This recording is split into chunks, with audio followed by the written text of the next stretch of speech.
Shalom. Giving all praises to Yahweh Ba'ashim Shah Ba'ashim Rakak Wadash. Double honor to the elect elders of Israel that rule well, strong salutations. So he rose out there to labor in sound doctrine and sincerity. Yahweh Shah Shah Barak them to elect and peace, blessings, salutations. To also day with the elect. Alright. The topic of this video we're gonna be going into. Alright, the topic of this video is upon all flesh. Lamar Odom and Kobe. Alright. And we finna watch this clip from from the Shade Room. It's Lamar Odom talking about a dream he had of Kobe Bryant, and it's spiritual because he talks about the afterlife, what people know as the quote unquote afterlife, the spiritual realm. All right, so let's dive into this thing. We're gonna get some scriptures, man. Man that I look up to, the only man that I look up to is Jesus. But I'll show you something. Get comfortable. I want to show you something. Okay. That's Kobe. On the neck, right here? Yeah. Is that Kobe? Yes, sir. Came to me like in 4 dreams. The last dream, it was really, real vivid. He said something to me I'm never gonna ever forget. Like, we were having a shooting contest, and Kobe was so good at shooting the ball because he can step into the ball with either foot, left or right. We get to the top of the key. He looked back at me. He said, "Hello. The afterlife ain't what people make it up to be." I was like, oh. I woke up. I didn't know how to take that. Like, what do you mean he missed girls? His mission is not done yet. Get it all in now. Right. Because the only man that I look up to is Jesus. All right.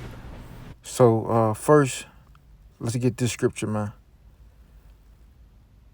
All right, this is the book of Joel, chapter 2, and verse 28. And it reads, "And it shall come to pass afterward that I will pour out my spirit upon all flesh." First, let's start at verse 27. Let's get the understanding of this, man. You know what? Yeah. Let's start at verse 27. It says, "And ye shall know that I am in the midst of Israel, and that I am the Lord your God, and none else, and my people shall never be ashamed." So right now, the Lord is showing who his people is. All right, in these last days, you have a great awakening. The so-called Jewish people are being found out to be liars, and the real Jews are found out to be what? The so-called African Americans in America, the so-called blacks in America, man. And the rest, the rest of the Israelites, the so-called West Indians, so-called Haitians, and the rest of the Hispanic tribes, man. And the rest of the North American and Seminole Indian tribes. Reuben, Gad, and then Ephraim, Manasseh, Simeon, Zebulun, Naphtali, Issachar, so on and so forth, the rest of the tribes, man. So the Lord is showing his hand. The Lord is raising up his prophets, and he's showing that he's in the midst of Israel and none else, man. All right, the true men of the Lord have been rose up, going in and out of these scriptures, showing the truth, showing scriptures like Psalms 147, 19 and 20, man. All right, matter of fact, let's get that real quick.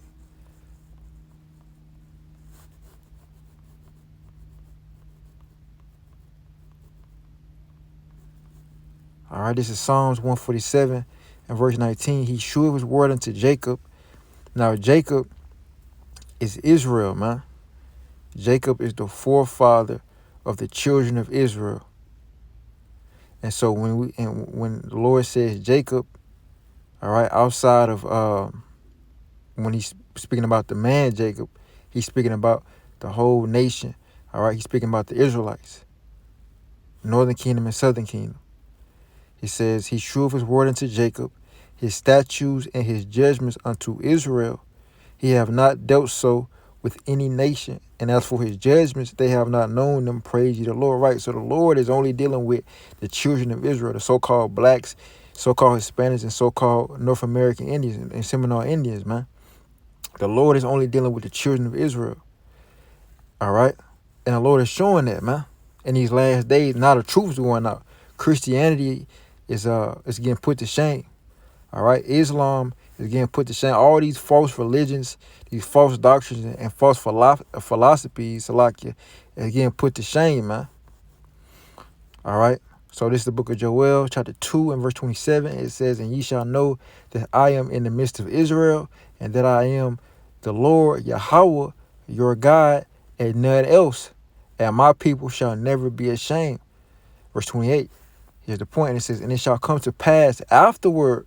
So when the children of Israel, when that gospel is starting to be preached, all right, just like when the elder Abba Bivens came on the scene, and really started pushing Yahweh Shah, that great awakening that started happening. That 1969 he started the Israelite school. He left the commandment keepers and started the Israelite school of universal practical knowledge. All right, with elder high priest Yaakov, the elder high priest King Mashah, and the elder high priest Ariah. All right, that's when the word, all right, in the 70s and 80s and 90s really started to be pushed forth. So this is when the Lord, his spirit is, and afterwards the Lord's spirit, as close we get to the return of Yahweh Shah, the Lord's spirit is being poured out heavy and heavier, all right, on all flesh. All right, it says, and it shall come to pass afterward that I will pour out my spirit upon all flesh, and your sons and your daughters shall prophesy. Your old man shall dream dreams, and your young man shall see visions. And also upon the servants and upon the handmaids in those days will I pour out my spirit. All right? And that's it on that. And so, and the point that I want to take from this is the Lord is pouring out a spirit upon all flesh. All right? So you got people even people in the world that, that's not prophets, that's not on the street corners teaching the doctrine of Yahweh Bashim Rashad. You got men and women receiving spiritual dreams like this about what? The afterlife. Kobe Bryant told Lamar Odom in his dream that the afterlife ain't what people make it to be now. All right, if we know anything with we know what the world call the afterlife. All right, now I believe, if I'm not mistaken, the number one religion, or it's either number one or number two, is Christianity.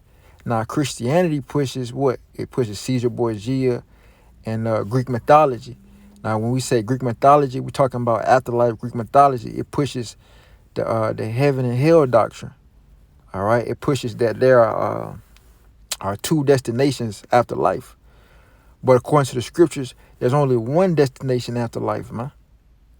All right, there's only one destination after life. So let's listen to his dream again. All right, and we're gonna look at these comments, and then we're gonna get into the scriptures. All right, we get to the top. The only man that I look up to is Jesus. But I'll show you something. Get comfortable. I want to show you something. Okay. That's Kobe. On the neck right here? Yeah. Is that Kobe? Yes, sir. Came to me like in 4 dreams. The last dream, it was really real vivid. He said something to me I'm never gonna ever forget. Like, we were having a shooting contest, and Kobe was so good at shooting the ball because he can step into the ball with either foot, left or right. We get to the top of the key. He looked back at me. He said, hello. The afterlife ain't what people make it up to be. I was like, oh. I woke up. I didn't know how to take that. Like, what do you mean he misses girls? His mission is not done yet. Get it all in now. Right. Because the only man that I look up to is Jesus. No, what that mean is the truth of the Bible, man. The truth is starting to come out. All right, Esau. All right, because we got to remember. Let's go to Job, man. because the world has been indoctrinated with lies. All right, this is the book of Job, chapter 9, verse 24. The earth is given to the hand of the wicked. He covered the faces of the judges thereof. If not, where and who is he? Right. The so-called white man, Esau Edom, all right, has been given the earth, and he has done nothing but push forth lies. All right, lies and deceit, man. False doctrine. They tell you that, and let me get that. Because people think that there's actually two destinations in the afterlife. All right, when there's only one destination in the afterlife, man. And everybody must appear before the seat of Yahweh by Hashem Yahushua, the seat of judgment. So let me get this. This is 2 Thessalonians chapter 2 and verse 7. It says, for the mystery of iniquity doeth already work. Right, so, right, for so long, the Lord has allowed these devils to push forth lies. All right. That's been the mystery, man. For so long, these people have been indoctrinated with lies and they didn't even know it. This has been the mystery of iniquity. It says, for the mystery of iniquity doeth already work.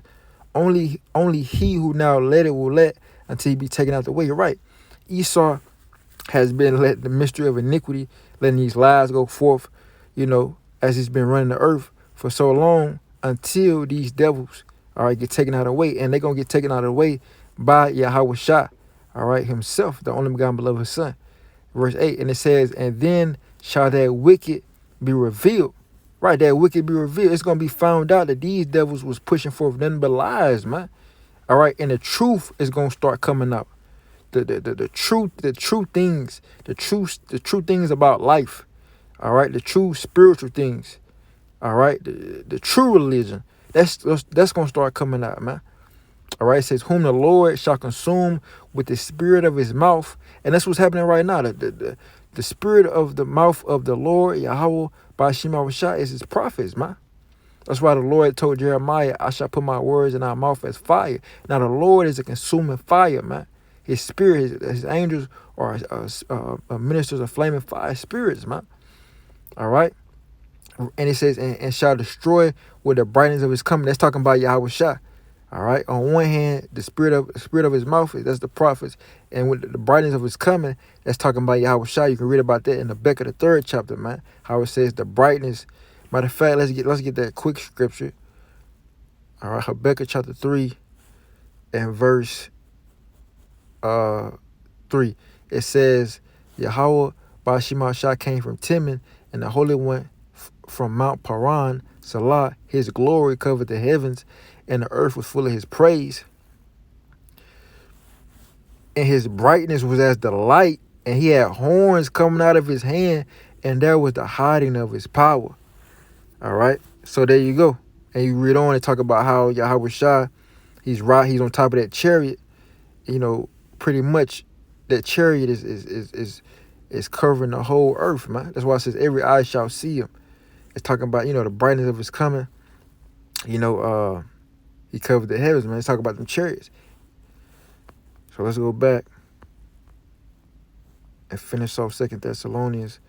And it says, verse 9, even him whose coming is after working in Satan with all power and signs and lying wonders, and with all deceivableness of unrighteousness, and them that perish because they receive not the love of the truth, and they might be saved.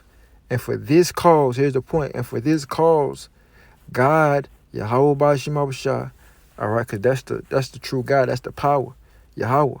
All right, and for this cause, Yahweh shall send them strong delusion, that they should believe a lie, that they all might be damned who believe not the truth, but had pleasure in unrighteousness. Right. The Lord has sent out a strong delusion throughout the whole earth by the way of Satan, and through his physical counterpart, Esau Edom, the so-called white man.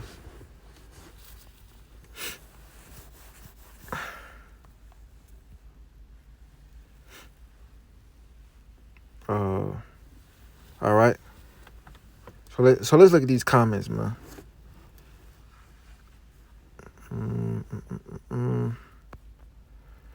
All right, because some of these comments, so many people was bugging out.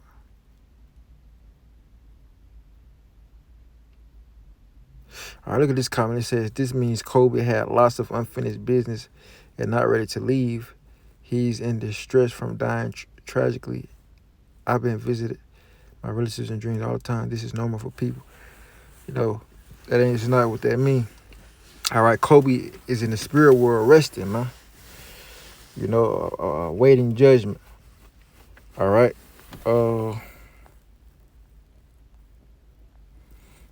I had family members who passed on and visit me in dreams. I believe it. All right, it says that was him. That was for him, not us. I'm gonna keep believing. It's awesome. Anything is better than earth at this point. True, because heaven or hell is on earth. Okay, so there goes somebody with some sense. All right, look at that. It says, you know, true because heaven and hell is on right. That's, you know, that is true. All right, you have the condition of heaven and hell. Heaven and hell are on the earth, and it's a condition that man's played out on the earth. All right. Now, as far as a place, when you go in Genesis, the first chapter, creation, you got all the creation right then and there. That's when the whole universe was created. There's no account of a literal spiritual realm of hell where people die, where they've been bad and they go to. And we're going to bring that out. It says you can tell everyone copycats in one section, everyone like he back on drugs, saying, oh, there's some. I want to read this, what the first comment said. It says, we do not continue living after death. Your breath returned to the Lord. That was not Kobe in his dream.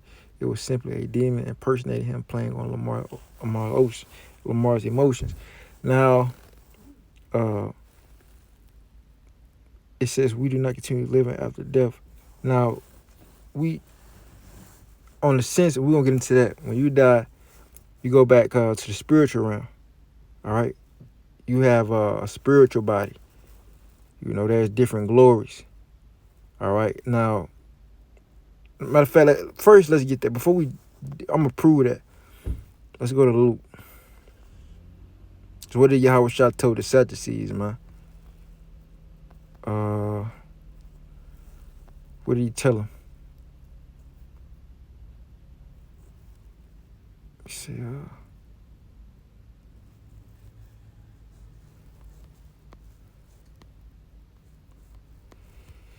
so he, you know, he's off for the most part. You know, that guy that commented that.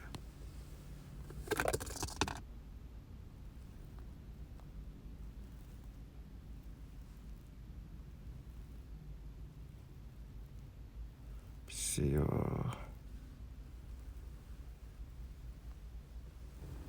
it's just what I want. All live on time. I believe it's Luke.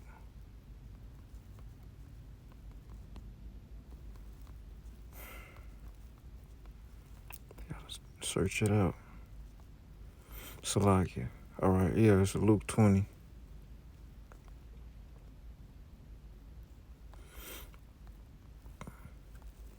Showing you. I'm going to show you something. All right, this is the book of Luke, chapter 20 and verse 34. And Yahweh Shah answering said unto them, the children of this world marry and are given in marriage. But they which shall be accounted worthy to obtain that world. That world that Yahweh Shah is talking about is the world of Jacob. Read 2nd Ezra, the 6th chapter. All right. The world, meaning the current society, meaning the kingdom, the world that Yahweh Shah is speaking about right here in verse 35 is the kingdom of heaven, the society of the kingdom of heaven, right? The aristocrats, the elect in rulership, the kingdom of heaven. It says, but they that which shall be accounted worthy to obtain that world and the resurrection from the dead, neither marry nor are given in marriage. Now, people got, you know, people they don't go line upon line. Now, you got to go line upon line here, all right? Because people get misconstrued. They think, well, in the kingdom of heaven, we're not going to be marrying and having sex. This is not what Yahweh Shah is talking about, all right? Let's read it slow.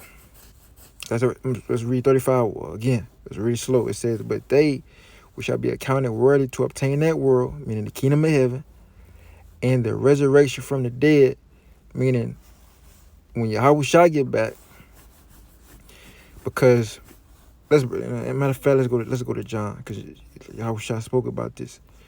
All right, there's gonna be a resurrection when he get back.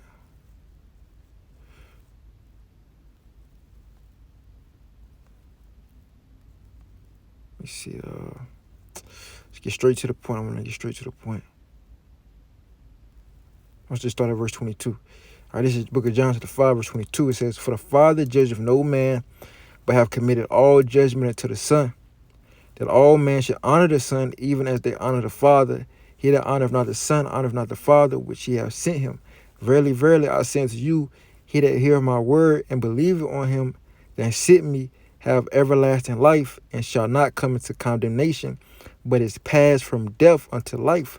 Verily, verily, I say unto you, the hour is coming, and now is, when the dead shall hear the voice of the Son of God. All right, and they that hear shall live. For as the Father hath life in himself, so hath he given to the Son to have life in himself. He hath given him authority to execute judgment also, because he is the Son of Man. Marvel not at this, for the hour is coming, in the which all that are in the graves shall hear his voice, and shall come forth, they that have done good unto the resurrection of life, and they that have done evil unto the resurrection of damnation." All right. It says, "And I can of my own self do nothing. As I hear, I judge, and my judgment is just, because I seek not my own will, but the will of the Father which hath sent me." Now, it's a precept for that. Let's go to Daniel to double down on that, to show you that at the last hour with Daniel, right? Boom. All right, this is the book of Daniel, chapter 12 and verse 1.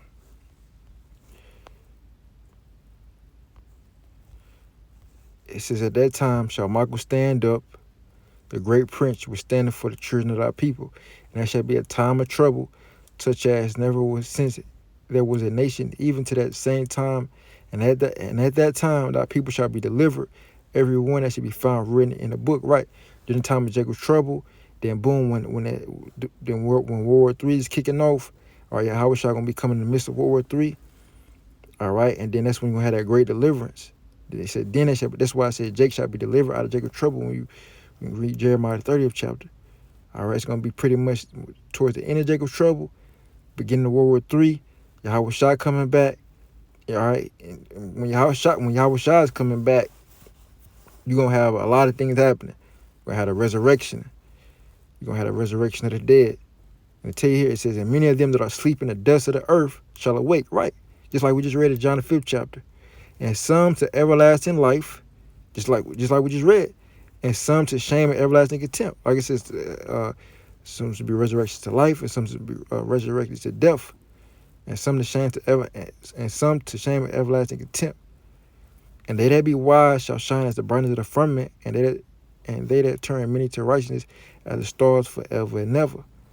All right, "But thou, O Daniel, shut up the words and seal the book, even to the time of the end. Many shall run to and fro, and knowledge shall be increased." Right, so we in that time right now, in the time of the end, where knowledge has been increased, and where many have run to and fro. But this is what the resurrection entails. This is what it's talking about. This is what Yahweh Shah is talking about in Luke the 20th chapter. All right, so this is Luke 20 and verse 35. It says, "But they which shall be accounted worthy to obtain that world, and the resurrection from the dead." All right, "And the resurrection from the dead neither marry nor are given in marriage." Why? It says neither can they die anymore, for they are equal unto the angels. All right, because meaning what? When you're asleep, all right, your spirit is not asleep. Your spirit is not still in your body. Your spirit is in the third heaven. You like an angel now. When you in the third heaven, in the spiritual realm, you don't do what you did in the physical realm on the earth. All right, you're like an angel. You don't go to the restroom. You don't eat. You don't have sex. You don't do these things, man. You're at rest. All right, your spiritual body has a whole different glory from your earthly body when you're on the earth. It says neither can they die anymore. Right, you cannot, once you with the Father, you don't die anymore. All right, the Lord issue out your judgment once you appear before him. The Lord gives you your judgment to play out once you get once you get reincarnated, regenerated back on the earth. It tells you that in Ecclesiastes, book of Ecclesiastes. So I'm keep reading. It says, neither can they die anymore, for they are equal unto the angels and are the children of God, being the children of the resurrection. All right, so when they getting resurrected, all right, they gonna, when they're getting resurrected, they as angels, they being awakened to what? Either everlasting, what it is, like then towards the everlasting glory or the everlasting shame and contempt. It says now, it's verse 37. It says, now that the dead are raised, even Moses shewed at the bush when he called the Lord the God of Abraham and the God of Isaac and the God of Jacob. For he is not a God of the dead, but of the living. All right, now here's the point. For all live unto him. Right, so when a person dies, they're not dead really. Their body is dead. All right, their physical form is dead, but their soul returns to their spiritual body that the Lord created from the foundation of the earth, and they back in there. Like you just said, they are as angels.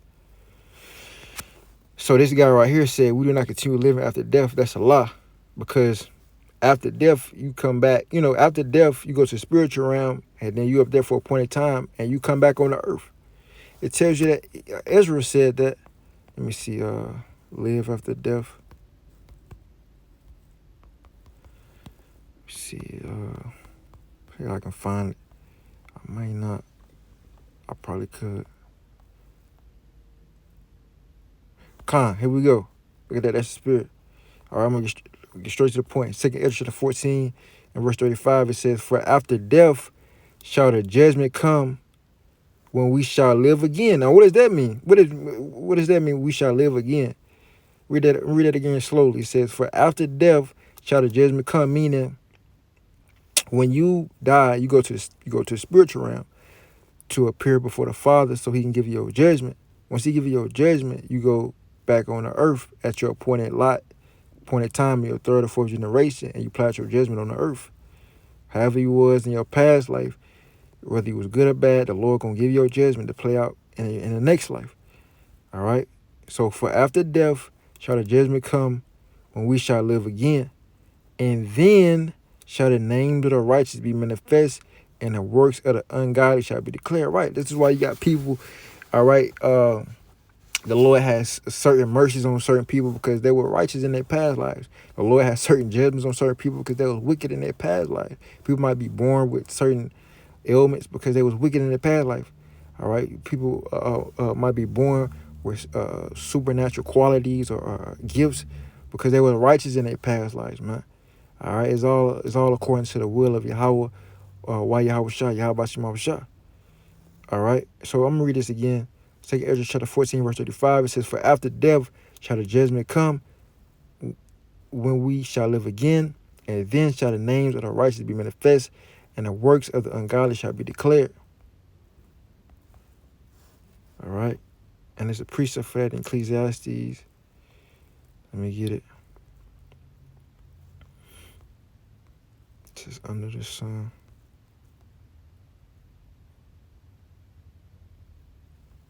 Under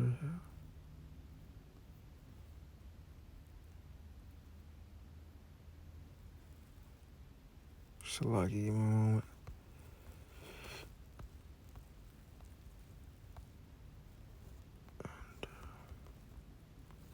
Heaven.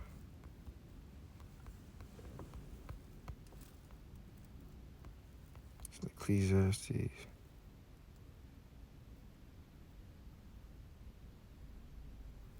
Okay, I believe it's this.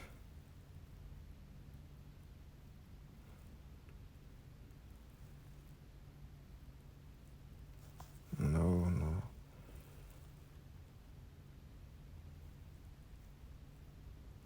Thing was okay.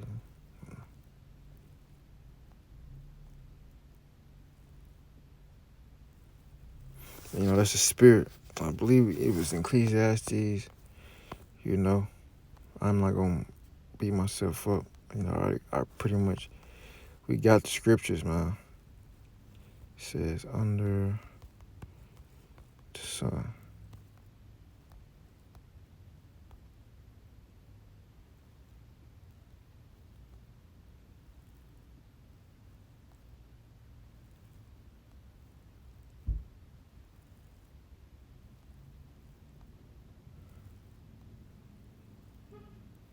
Okay, this is what I wanted. It was the 3rd chapter, man.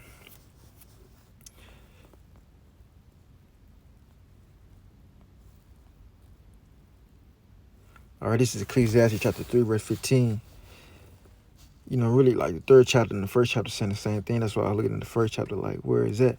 But it's in the 3rd chapter. Ecclesiastes chapter 3, verse 15. It says, "That which had been is now, and that which is to be have already been, and God requireth that which is past." So the Most High Yahweh requireth that which is past, right? And in regeneration.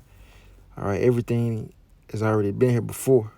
Verse 16, it says, "Moreover, I saw under the sun the place of judgment." So when you read the second Ezra, when we just read the second Ezra 14, it says, after death shall the judgment come.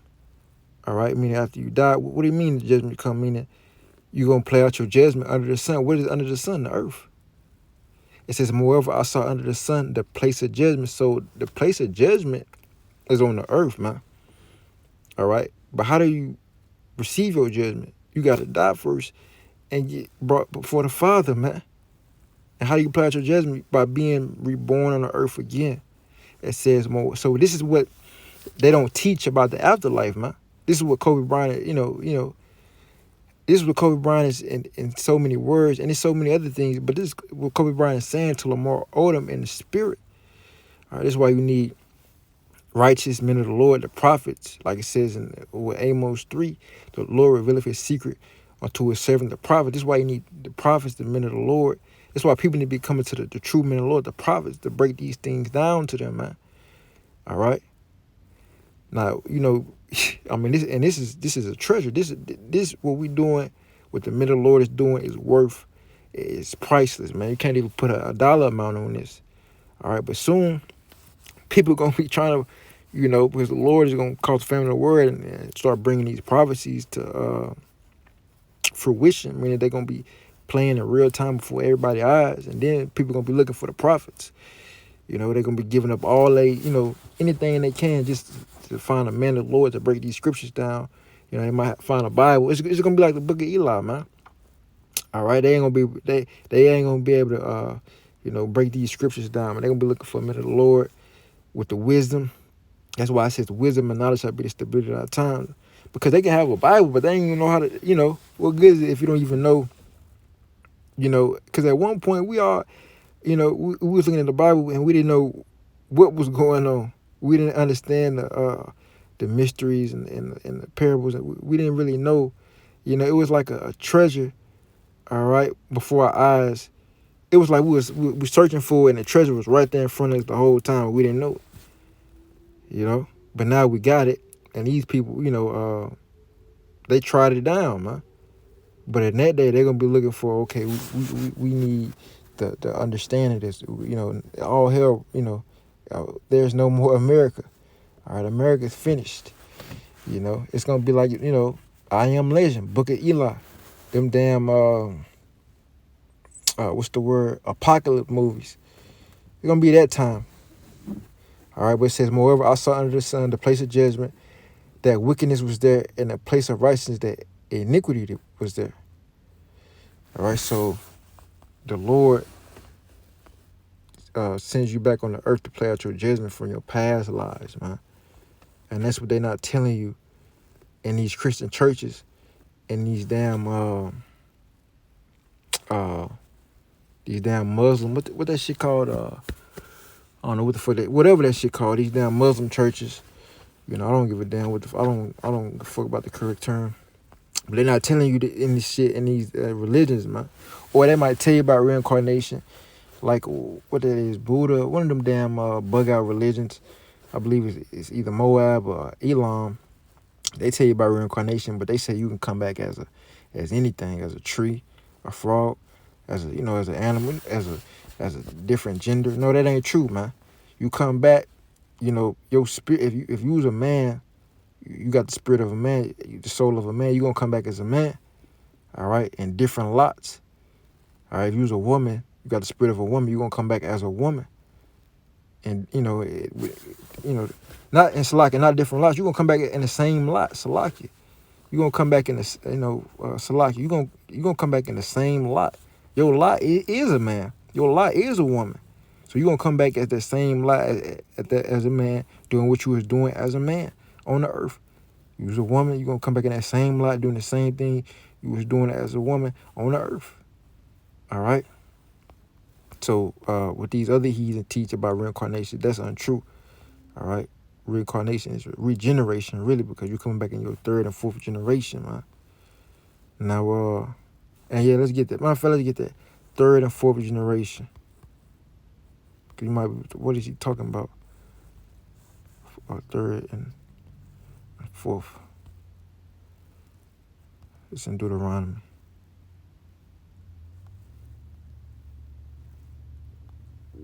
All right, this is the book of Deuteronomy, chapter 5, and verse 9. It says, "Thou shalt not bow down thyself unto them, nor serve them, for I, the Lord Yahweh, without power, am a jealous power, visiting the iniquity of the fathers upon the children, unto the third and fourth generation of them that hate me." Right, so the Lord, when the Lord visited you, meaning judgment. So remember, you get judged after death. The judgment is set. Now we just read how what I saw under heaven, under the sun, under heaven, the judgment. They're talking about the earth. So you come back in your third or fourth generation, as the Lord saying, you know, these spirits are coming back in their third or fourth generation for their judgment time, and the Lord visiting them. That's when they gonna receive their judgment for what they did in their past lives.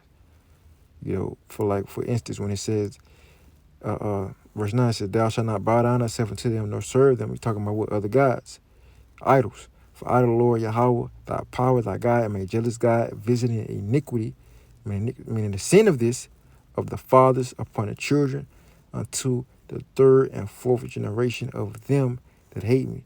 Now, what did the third and fourth generation do? All right, they did this in their past lives. All right, verse 10, it says, "Showing mercy unto thousands of them that love me and keep my commandments." So there you go. So that's where the third and fourth generation come from. All right, that's why it's called regeneration, because you come back through your patriarchal seed line of your fathers in your third and fourth generation. That's why it says fathers upon the children. It didn't say mothers upon the children. It said fathers, because it's about the seed line, the patriarchal seed line. All right. Now, I've seen some other stuff people talk about heaven and hell. You know, I can't read all these comments. You know, what does this person say?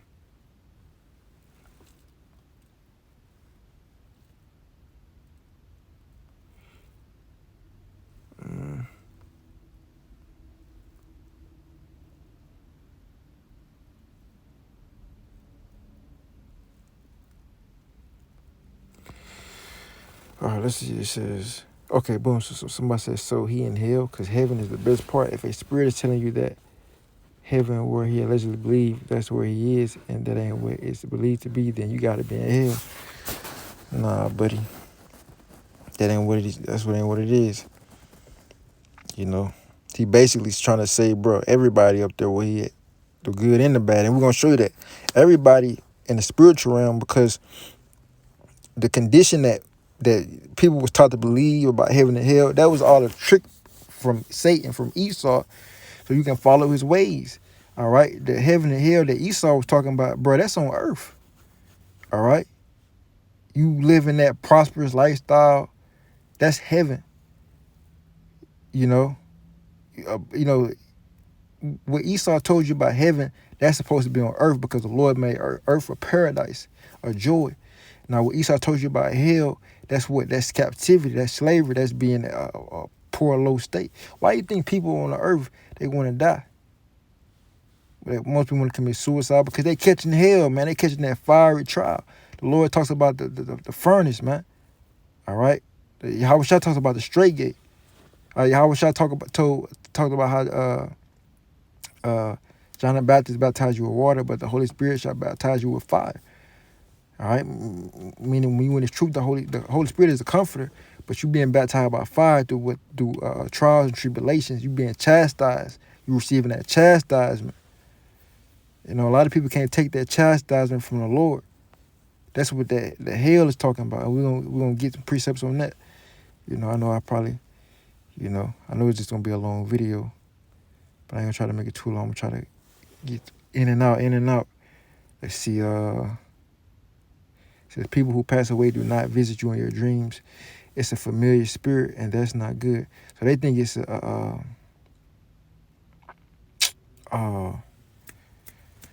demon, you know. But you can have, people can have dreams about people passing away. You know, you don't think people can have dreams about other people passing away, man? You know, it says, nah, Kobe didn't come to him in no dream. That was a familiar spirit. Once someone has died, there is no more consciousness. The spirit is at rest until, say, Yahuwah's. All right, which whoever this person, they don't even know the name. Yahuwah's day of judgment. That means the Most High Yahweh's day of judgment. A dead person visiting someone in their dream is a demon masquerading at that dead person. No bueno. Wake up and learn about the spirit realm, people.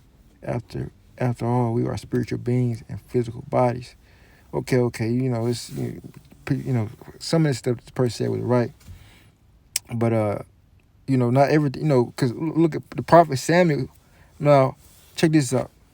Show you that some people really don't know what's going on. So let's put y'all theory to the test, man. All right. Now the prophet Samuel, the scriptures say Samuel was dead, but he still prophesied. How is that possible? All right. Now we know we can show you how it was done, but how is that possible, man? You know. And this wasn't a dream. This was real. You know. Was this a familiar spirit? Nah, this was literally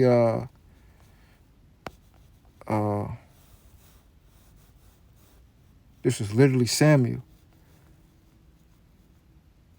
All right, this is the book of Samuel. That's like, this is Sirach, chapter 46. All right, the book of Ecclesiasticus, the book of Sirach, chapter 46 and verse 13, it says, Samuel, the prophet of the Lord, beloved of his Lord, established a kingdom and anointed princes over his people. I'm going to jump down. Well, I'm going to keep reading. It says, by the law of the Lord, he judged the congregation, and the Lord had respect unto Jacob. By his faithfulness, he was found a true prophet, and by his word, he was known to be faithful in vision. All right, check that out. He called upon the mighty Lord when his enemies pressed upon him on every side, when he offered the sucking lamb, and the Lord thundered from heaven, and with a great noise made his voice to be heard. He destroyed the rulers of the Tyrians and all the princes of the Philistines, and before his long sleep, meaning before his death, all right, he made prostrations in the sight of the Lord and his anointed. I have not taken any man's goods so much as a shoe, and no man did accuse him. All right, and check this out. It says after his death, so after he died, right? So after his death, he did what? And after his death, he prophesied. How is that possible? All right, if what this person saying is true. She said, nah, Kobe, you didn't. He says, nah, Kobe didn't come to you in a dream. That was a familiar spirit. Once someone has died, there's no more consciousness. Now, in order to, prophesy, you got to have, or in order to prophesy, you got to have some type of consciousness. All right? How did Samuel prophesy after his death if he had no consciousness? I mean, when you say consciousness, you mean somebody's not a living soul, a living spirit. That's what consciousness is, having a conscience. All right? I mean, when you have a conscience, you have a soul, a living soul. All right? Meaning you are alive. So how was Samuel able to prophesy after death if there's no consciousness? All right? That's true, the spirit is at rest, but the Lord is outside of man's understanding. That's another thing. It says, after his death, he prophesied and shewed the king his end. Now, the king that it's talking about is talking about King Saul. Now, if a person has no more remembrance of things or has no conscience, how do you even know who Saul was? How do you even know, like, the type of relationship he had with Saul and the sons, and that he was king, like, and all the things that Saul did, he was able to recall it and bring it up against Saul, and and show him his offenses, and for this his punishment. It says, and lifted up his voice from the earth and prophecy to blot out the wickedness of the people. All right. So so we just put your theory to test, and it don't add up with the scriptures, man. All right. But that's it. And these people, pretty much these people, they got they have Christianity and their conscience and their noggin and their brain. They having the hell doctrine. They don't know about what really goes on after death. So first off, let's start with this. Let's show you that where spirits go when they die. Because the person said we spiritual beings, right? And living in physical bodies.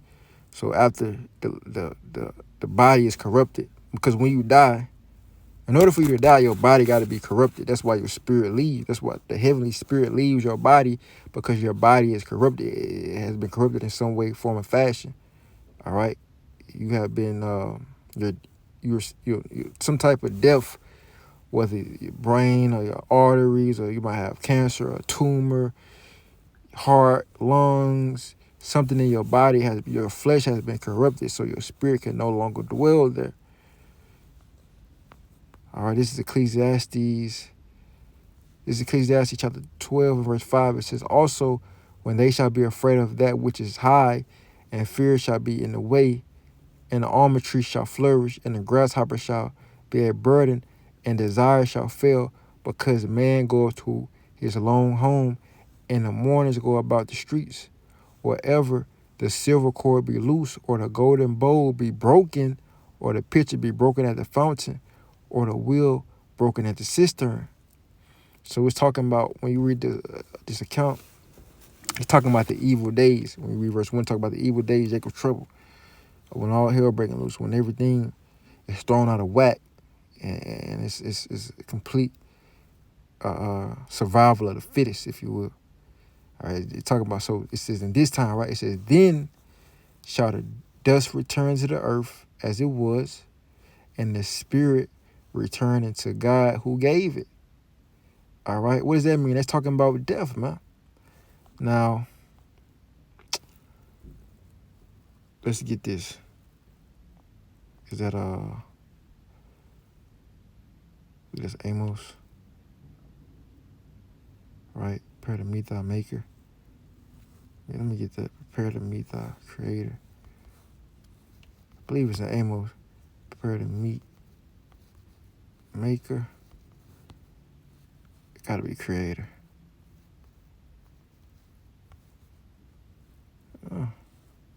To meet creator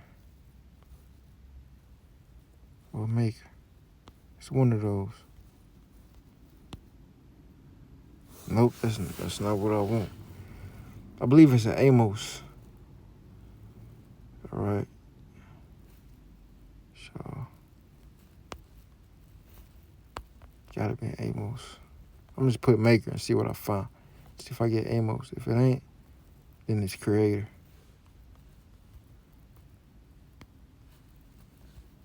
Salakia.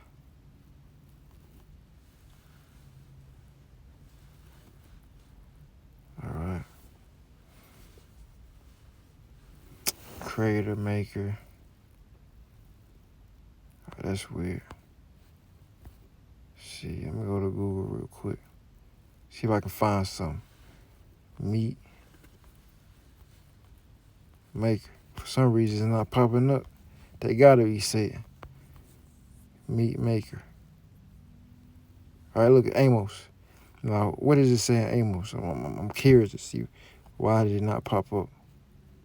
All right, this is Amos chapter 4 and verse 12. Oh, okay. pretty much the same thing. All right. This is Amos chapter 4, verse 11. I have overthrown some of you as God overthrew Sodom and Gomorrah, and you are as a firebrand plucked out of the burning, yet have you not returned to me, saith Yahweh. Therefore, thus will I do unto thee, O Israel, and because I will do this unto thee, prepare to meet thy God, O Israel. Now, what does that mean? All right, the Lord gonna kill you. He gonna meet. He gonna take you back up to where he at, man. All right, for lack of better terms. All right, you going back. You about to go talk to God about it.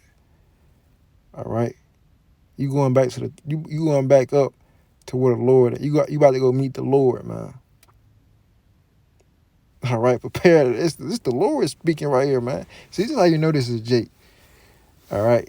You know, this is how you know that the Most High is a Jake, man, a Judite. He's the ultimate Judite, man. All right, this is why Yahweh Shah came from the tribe of Judah. You know, ain't he in the image of his father? All right, the Most High is the ultimate Judite.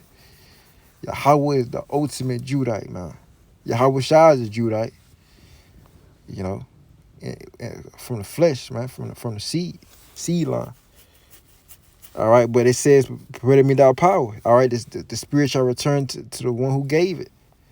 You know, let's go to Job, showing you that everybody, no matter what you did, because the Lord was, in Amos, the Lord was telling them, look, Sodom and Gomorrah was evil. And the Lord was saying it was likening to something like Sodom and Gomorrah and giving them that same punishment, and they was going to do what? They was going to meet the Lord, right? But Christianity doctrine saying if you evil, you go to hell. You don't meet the Lord. All right, that ain't what the scriptures say, man. So let's read this. So this is Job. This is Job. All right, so let's get some understanding. This is Job catching hell and saying why he didn't die. All right, when he was a baby, he said he wished he would have been. He said it would have been better for him to be a stillborn than him to be born and growing up as an adult to see all that hell that he caught as a man. All right, and he's telling you that he pretty much saying the benefits of being dead, or the benefits of death. He's gonna show you the benefit, like what happens in death, like what goes on in the spiritual realm. So this is the book of Job, chapter 3, verse 8. It says, Let them curse it that curse the day, who are ready to raise up their mourning. Let the stars of the twilight thereof be dark, let it look for light, but have none, neither let it see dawning of the day, because it shut not up the doors of my mother's womb, nor hid sorrow from my eyes. Why died I not from the womb? Why did I not give the ghost when I came out of when I came out of the belly? Why did the knees prevent me, or why the breast that I should suck? For now should I have lain still and been quiet, I should have slept. Then had I been at rest. Now, this is Job saying, okay, then if I would have been a stillborn, all right, if I would have, gave it the ghost when I came out, I've been at rest. I would have been back in the spiritual realm with the Father, right? And so he's gonna tell you what's there. He's telling you what's there in the spiritual realm, where the Heavenly Father at, right? And the angels. He said, with kings and counselors of the earth, which build desolate places for themselves, or with princes that had gold, who filled their houses with silver, or as an hidden untimely birth, I had not been, as infants which never saw light. Right? It says, there the wicked cease from troubling.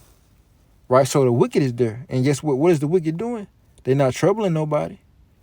Right? And there the weary be at rest. Right? So the afflicted oppressed is there. And guess what? It's like it. The afflicted and oppressed on the earth, they there. And guess what? They not being afflicted and oppressed there. They at what? They at rest. It says the prisoners rest together. Right? The prisoners, so-called The ex-prisoners is there, and guess what? They're not in bondage no more. They at rest. They hear not the voice of the oppressor. Right. The small and great are there, right? The small and great are there, and the servant is free from his master. It says, wherefore is light given to him that is in misery, and life unto the bitter in soul, which long for death, but it cometh not, and dig for it more than for hid treasures. Right, because when it don't matter if you righteous or wicked, in the spiritual realm, everybody is at rest. Meaning you're not doing that. You're not doing the things you did on earth. Everybody is in order before everybody is appearing before the Most High, Yahweh, Bashima Shai in order, man. You know, everybody's at rest. The wicked, they not being wicked. You know, the righteous, they not being afflicted. Everybody is at rest in the spiritual realm. All right, no matter what type of death, because Job was like saying kings that died, counselors that died, princes that died, babies, babies that were miscarried that died, they at rest. Infants that never saw the light, stillborns, they at rest. The wicked that died, all right, they ain't not trouble anymore, they at rest. All right, the weary, the afflicted, the oppressed that died, they at rest. Prisoners, they at rest. Oppressors, they at rest. Everybody from the small to the great, everybody in the spiritual realm, all right, on all scales, you there before the Father, and you pretty much, you in order, all right, you at rest, meaning you're not doing nothing. That's basically meaning, put it in simplest terms, you're not doing nothing but receiving judgment from Yahweh Shema Shai that you can play back on the earth in your third and fourth generation. All right. So this they don't tell you this in school. They don't tell you this in the churches. All right. They don't tell you this in the. I still can't think of what's the Islam shit called. They don't tell you this in the synagogues for you Jewish motherfuckers. All right. I still don't know the Islam shit. All right, but that's the spirit though. But anyway, they're not teaching this in the media, man. All right, that this what happens after death. This is what happens in the afterlife. They're not breaking these things down to you, man. All right, I got another precept to go with this. This is Proverbs chapter 22, and verse 2. It says, "The rich and poor meet together. The Lord is maker of them all." What does that mean? That means that, just like we just read in Job, everybody, when you die, and you meet where everybody else died at, that's in the spiritual realm, that's in the third heaven. All right, you go back to what? There's a maker. You go back to the man who gave it. Let me get this. This is all right. And there's no such thing as you selling your soul to the devil and you in hell for eternity. No. All right, this book is Ezekiel chapter 18, verse 4. Behold, all souls are mine. I'm going to start at verse 3. All right, see who's talking. This is book of Ezekiel chapter 18, verse 3. As I live, said the Lord, Yahweh power, ye shall not have occasion anymore to use this proverb in Israel. Behold, all souls are mine. As the soul of the Father, so also the soul of the Son is mine. The soul that sinneth, it shall die. Right? So, you sin, you die, and guess what? That soul is the Lord's, man. All right, you're gonna be back up there with the Lord. That's what the Lord is saying. All souls are his, man. All right? Whether you're a father or a son, you're a mother or a daughter, no matter what you is, righteous or the wicked. All right, when you die, you return back. Your spirit returns back to the Father, man. All right, your spirit returns back to the Father. Now, let's get into the heaven thing. All right, because we got that understood that there's only one destination after death. So what is the Bible talking about when it say heaven and hell? Now, when the Bible says heaven, all right, it's talking about. It can be talking about three different things. All right, it can be talking about the condition, the prosperity that you having on earth. It can be talking about the firmament, the universe, the stars and stuff, the galaxies, the constellations, the sky. It can be talking about the sky, the skies, right? The firmament, or it can be talking about the fourth dimensional spiritual realm, where the Most High, Yahweh Shai, and the righteous and wicked angels dwell, and the people that have passed on dwells at the fourth dimensional spiritual realm. All right, where the Most High sits on his throne and where he dwells at. All right, the creator of the universe. That's the third heaven. Now, when the scriptures talk about hell, it's talking about a condition, just like with a condition on earth. It's talking about a condition, a lowly state, a condition. It's really talking about. It's talking about two things. It's talking about a condition, all right, a low state, right? When you catching hell, when you going through trials, tribulations, and afflictions, and you at a low state, when we at the bottom, captivity, slavery, right, poor. Or it can be talking about the grave, all right, the pit, the pit, the grave, man. Which the pit, they can have, different meanings, like, but it can be talking about the grave, man. Shower all, which hell, the hell, grave. So let's get it, man. So first, let's see, I'm good on time. I'm good on time, about an hour. All right, so I should probably get in and out of this. All right, this is the book of Genesis. So first, matter of fact, we're gonna start with the first. We're gonna start with the first heaven. So the first heaven is a condition played out here on earth, man. So let's get what we want to get to show you. All right, let me get this. Let's start with Yahweh Shai. All right, so this is the book of Luke. This is the book of Luke, chapter 17 and verse 20, and it reads, when he was the man of the Pharisees, when the kingdom of God should come, he answered them and said, the kingdom of God cometh not with observation.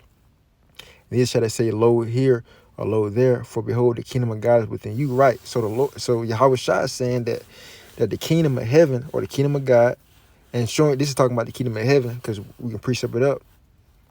All right, this is Matthew chapter 4 and verse 17. It says, from that time Yahweh Shai began to preach and to say, repent, for the kingdom of heaven is at hand. So this saying kingdom of God, a kingdom of heaven, when he said it's within you, what does that mean? It's talking about that state, that spiritual state that brothers had, the Holy Spirit that's on brothers. All right, the kingdom starts within the body, the church, the house of David, man, that third temple made without hands, man. All right, it's that the brotherly love, man. Israel and unity. Israel and unity are reigning. Let me get that in 2 Corinthians. Let's see.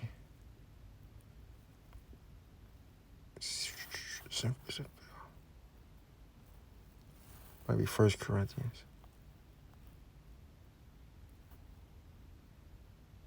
All right, this is 1 Corinthians chapter 6, verse 1. It says, dare any of you having a matter against another go to law before the unjust and not before the saints? Do you not know that the saints shall judge the world? Right, because the saints is going, meaning when you in the seat of a judge, you're in the seat of rulership. All right, this is talking about the kingdom of heaven. It says, if the world shall be judged by you, are ye unworthy to judge the smallest matters? Know ye not that we shall judge angels? How much more things pertain to this life? Right, so Yahweh Shai is saying in Luke, the kingdom of heaven is within you. Now the Apostle Paul is reiterating in a different phrase, but he's saying, look, the kingdom of heaven is within us. We're going to be the future rulers and kings and judges. Why are you going to matters? Why are you going to these damn heathens, these Romans, about matters between the brotherhood and not going before the saints that we're going to be the judges? We're going to be judging our own self. That like Yahweh Shah said in Matthew, Ye shall judge the 12. Let me get that. Judge the 12 tribes of Israel. All right, because the kingdom of heaven is within us. Judge 12. Shit right here.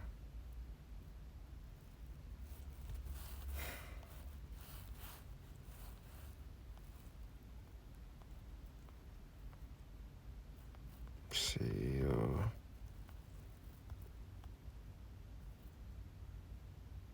Okay, boom. I don't know why. Okay, it's judging. This thing tripping for some reason. All right, this is Matthew chapter 19, verse 28. And Yahweh shall said to them, verily I say unto you, that ye which have followed me in the regeneration, when the Son of Man shall sit in the throne of his glory, ye shall also sit upon the 12 thrones, judging the 12 tribes of Israel. Right. Just like when the Apostle Paul said, you know, we shall judge angels. You know, how much things to pertain to this, like we're going to judge the next world to come. The Apostle Paul is saying, you know, so the kingdom of heaven is within the brothers already. We're you know, you brothers out there, all right, the elect, the, you know, is the next governing body, man. The kingdom, you know, kingdom means domain of kings. So the kings are going, you know, under Yahweh Shah, all right. Like it says, Romans 8, joint heirs with Yahweh Shah is going to be running and ruling the earth. Now, heaven, like it says, kingdom of heaven, heaven is synonymous with rulership, power, as you can see. Now, let's go to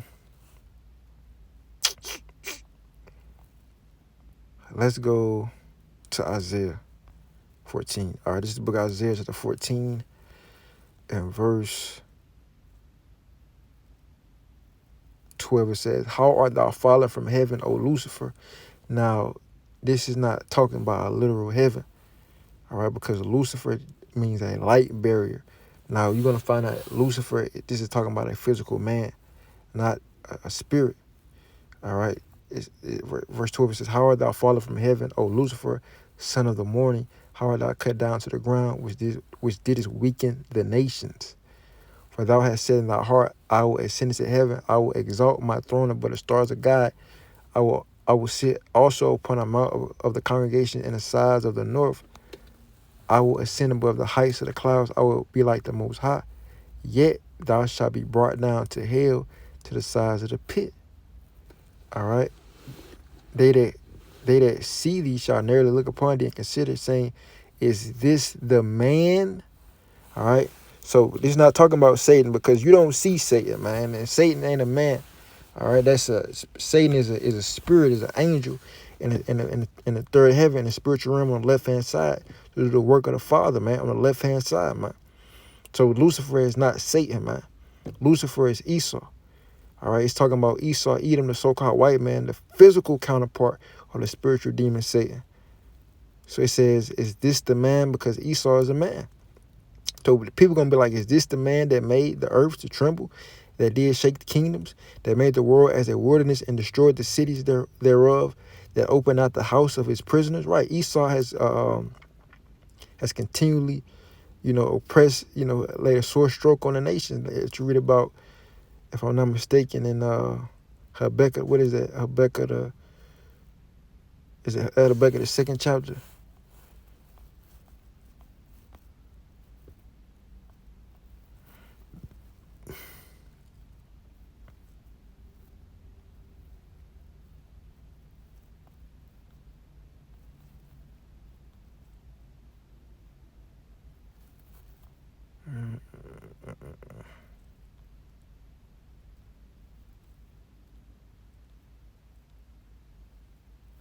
It's a continual stroke.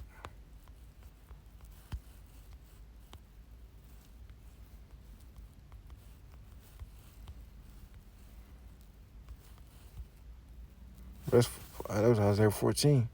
You read, you know, that's up there, you know. But when you read Isaiah 14:6, I'm going to just read Isaiah 14:6. It says, I'm sorry, verse 5, it said, the Lord hath broken the staff of the wicked. Now the wicked is Esau, and the scepter of the rulers. He who smote the people in the riot with a continuous stroke, he that ruled the nations in anger, is persecuted and not hindered. Now, when you read Habakkuk 2, when you read the whole chapter, as you can see through the spirit, that it's saying it's pretty much the same thing we just read in this verse, but in a more detailed account about Esau, Edom, man. You know, but the Lord is taking this man, out of the policy of the heaven. That's why I said he shall be brought down. That's what, I'm gonna keep reading. It says, all the kings of the nations, even all of them, lie in glory, every one in his own house, but thou art cast off. Without, so talking about Esau, but thou art cast out of thy grave like an abominable branch, and the raiment of those that are slain thrust through with a sword that go down to the stones of the pit as a carcass trodden under foot. Thou shalt not be joined with them in burial, because thou hast destroyed thy land and slain thy people. The seed of evildoers shall never be renowned. So they never gonna rise up and get that fame and glory that they once had, man. They never gonna, be in that rulership of they're never gonna have that state of dominion or prosperity of heaven again on the earth.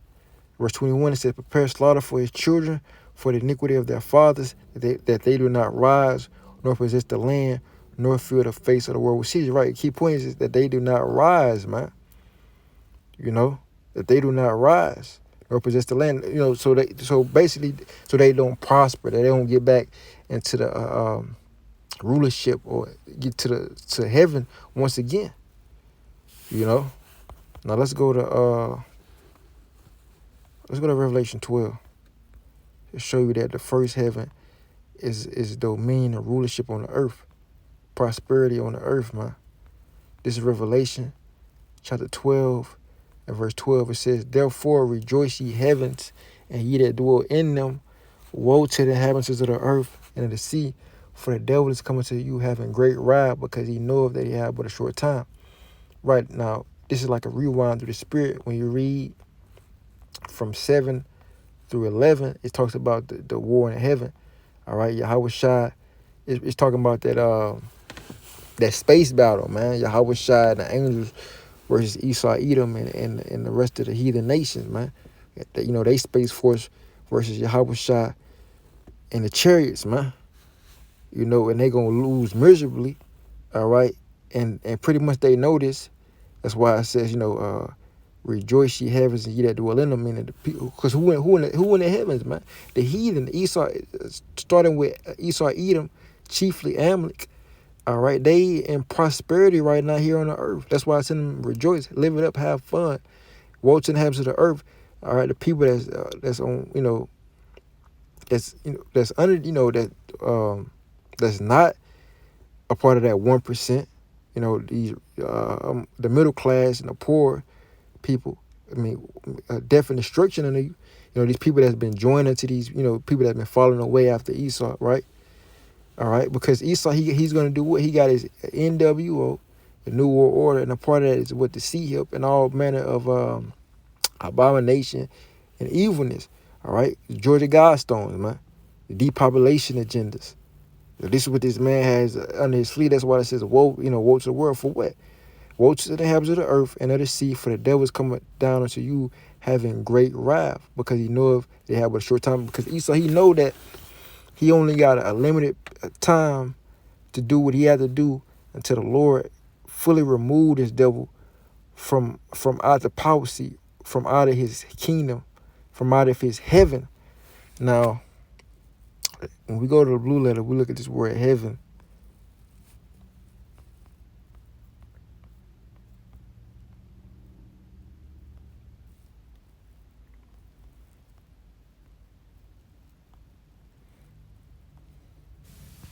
Strong's G 3772, Uranas.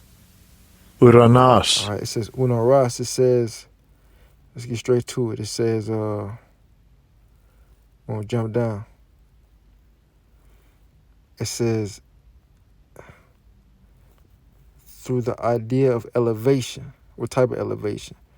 All right, it says the sky, by extension, heaven. That's the bottom of God. It says, but now that's the firmament. The sky is the firmament. It says, by implication, happiness. Check this out. By implication, and that's what we want to look at. By implication, happiness, power, eternity. Especially the gospel. They got air, heavenly, sky. Now, but what we want to focus on, it says, by implication, happiness, power, right? Prosperity on the earth, man. That's heaven. That's why it says, "Rejoice, ye heavens." All right, because what is it talking about? Esau, rejoice. People, you people that's in in the power seat, rejoice, man. Because because the Lord is going to allow Esau to do what he do for a certain period of time. That's why it said he has set his bounds that he cannot go over. Let me get that. So Esau, we got to live it up and have fun, because after that, he going to drink of that cup. Set his bounds. His bound that he cannot, he cannot overpass.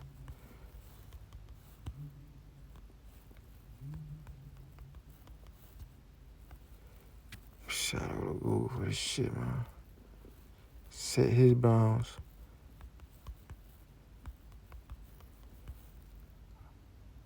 Not pass.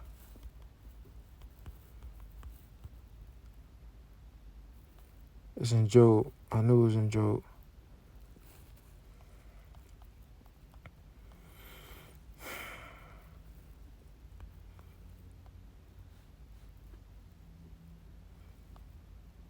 All right, this is Job chapter 14, verse 4. It says, "Who can bring a clean thing out of an unclean? Not one. Seeing his days are determined, the number of his mouths, so like the number of his months are with thee. Thou hast appointed his bounds that he cannot pass." So that, Esau have a short time. He know he got a short time. He know he can't go over that time. The Lord set appointed, that his time is going to be up. Now when we continue to deep dive into the root word of this, and we ain't even, let's get it. Strong's G 3772, Uranas. Uranas. Uranas. When we get the root word, it says a mountain. All right, mountain meaning what? A government, a rulership.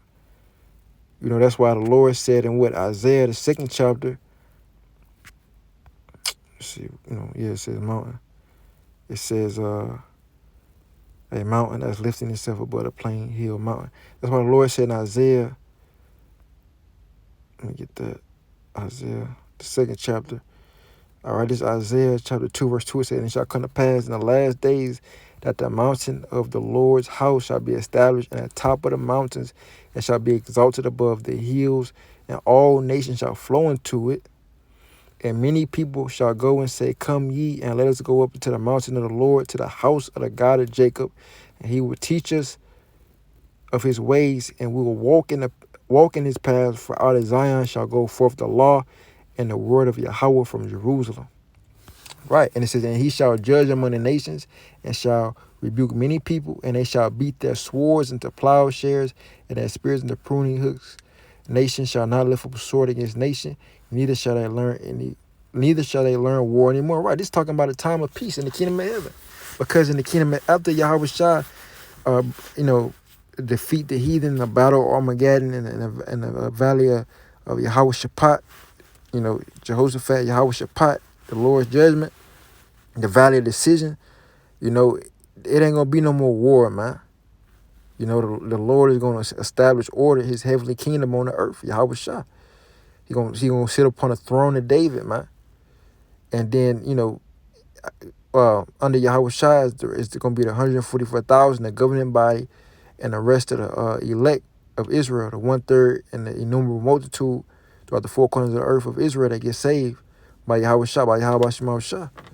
And that's going to be that mountain. All right, people, the rest of the nations are going to float to Israel.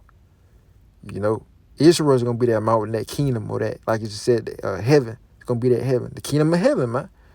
So, heaven, all right, the first heaven is a state played out on the earth of prosperity, of goodness, enjoyment, ruling, power. Like you said, it's power. All right, let's go to 2nd Esdras.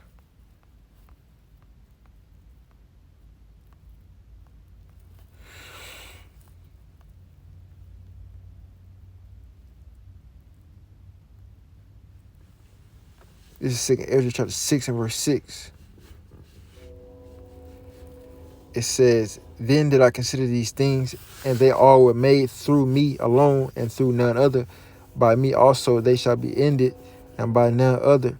Then answered I and said, what shall be the parting asunder of the times? Or when shall be the end of the first and the beginning of it that followeth? And he said it to me, from Abraham to Isaac, when Jacob and Esau were born of him, Jacob's hand held first the heel of Esau. For Esau is the end of the world, and Jacob is the beginning of it that followeth. All right. It says the hand of man is between the heel and the hand. Other question, Ezra asked thou not. All right. So yeah. So that's it on that, man. So pretty much Jacob is gonna be the next world to come, man. The next rulership, the next heaven to come after Esau, man. Showing you that power or heaven on the earth is interchangeable, man. The Lord put it down and set up another. Read about that in Daniel the 4th chapter, man. All right.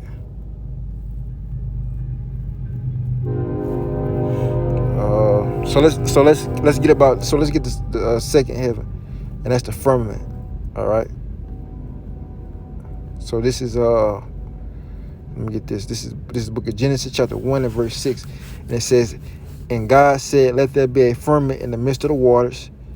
All right, and let it divide the waters from the waters. And God made the firmament and divided the waters which were under the firmament from the waters which were above the firmament. And it was so. And God called the firmament heaven. All right. And the evening and the morning were the second day. I'm going to read it again. I'm going to start at verse 6 again. It says, and God said, let there be a firmament in the midst of the waters, and let it divide the water from the waters. And God made the firmament and divided the waters which were under the firmament from the waters which were above the firmament, and it was so. And God called the firmament heaven, and the evening and the morning were the second day. Now you're going to see, well, where's the firmament at? But I'm about to show you. When we read on, verse 9, and it says, and God said, let the waters under the heaven, under the firmament, right, be gathered together unto one place, and let the dry land appear. And it was so. And God called the dry land earth. So where the waters under heaven, where the firmament dividing the waters, the elements under heaven, under the firmament, when the waters were gathered together, so the dry land appeared, was earth, right? And the gathering together of the waters called he seas. So you got the earth and the seas. And God saw that it was good. So under the firmament, you have the earth and the seas of the ocean. Above the earth is what? The sky. All right. You got the sky, the firmament, and above the firmament is the other waters, the other elements. That's why you got different, you got different elements. Like let's say in space, you got different, it's cold up, it's like it's a different, it's like it ain't like here on Earth with the ozone layers and the different, you got different elements. It's like the waters, but like elements. Matter of fact, let's go on the blue letter real quick. So one might get better understanding about the waters, from the waters.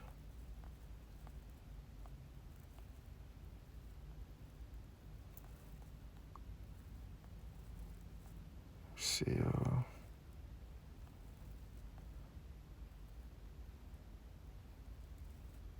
spring, Maya.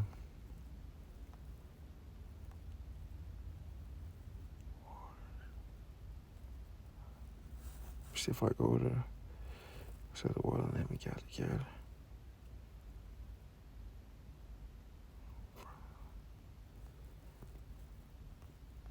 See what we get.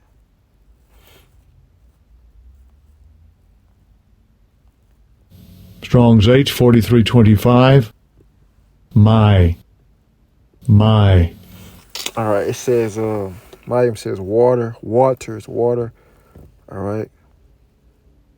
Water freely juiced by, let's go into something else. But we know water is made up of elements with H2O, hydrogen, oxygen. That's elements, man. You know, but you got other elements as well. Hydrogen and oxygen are not the only elements. The stars up there are not only made of hydrogen. The ozone, the atmosphere is not only made of hydrogen and oxygen. You know, you have to be a fool to believe that. You know, but the blue letter, the blue letter ain't going to something else. But that's pretty much what it's going into the firmament. It's separating the elements above from the elements below, and that's why you have the earth, the terrain, and then you have outer space. You know, and the firmament, the sky, the constellation that you see, is separating that. It's separating the earth from the rest of the universe, if you will. You know, the atmosphere. That's the firmament, man. The top of the atmosphere is the firmament. So let's get some more to show you that the firmament is the sky, the stars. So let's get see what I want.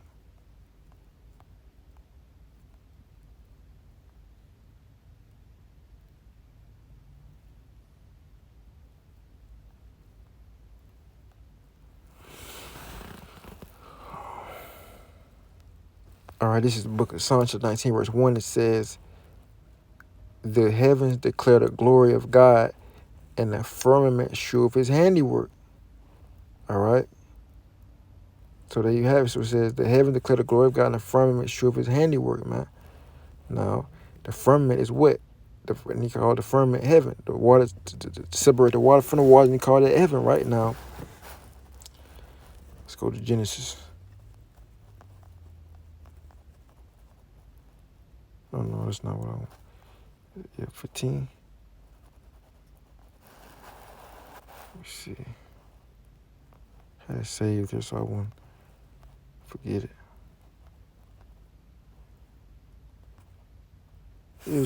All right, so this Genesis 15, verse 4 says, and behold, the word of the Lord Yahweh came unto him, saying, this shall not be thy heir, but he shall come forth out of thy own bowels, shall be thy heir. And it says, and he brought him forth abroad and said, look now toward heaven. All right, meaning what? The firmament, toward the sky, the firmament, right? And tell the stars, if thou be able to number them. And he said unto him, so shall thy seed be. All right, so the firmament, the stars, that's a heaven. That's considered heaven, man. Get some more.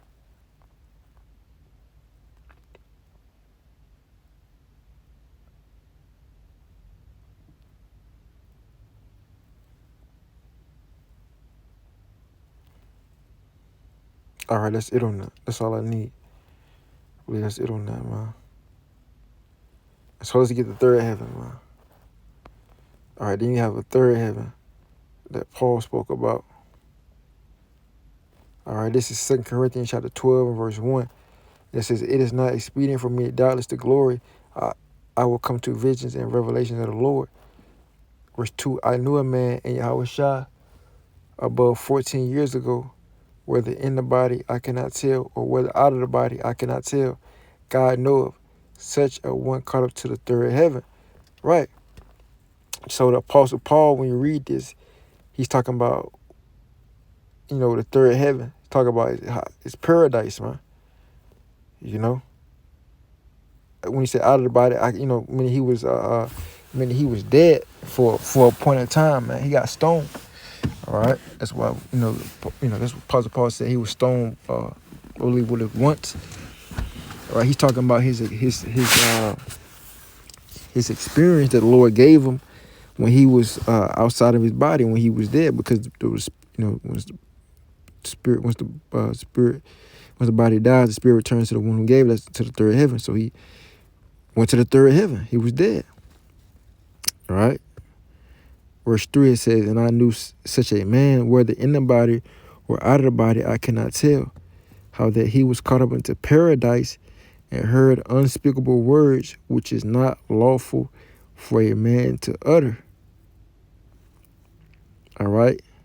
Of such an one will I glory, yet of myself I will not glory, but in my infirmity. Right. So Apostle Paul was in the third heaven and hearing things that he couldn't put in words. here down on the earth, man. It was so amazing. It was paradise, man. It was he couldn't describe it, man. All right, that's why Yahweh Shah told them, and it's showing you that it's talking about the spiritual realm, the third heaven, the spiritual realm, which is paradise. Because what did Yahweh Shah tell that man when they was on the cross?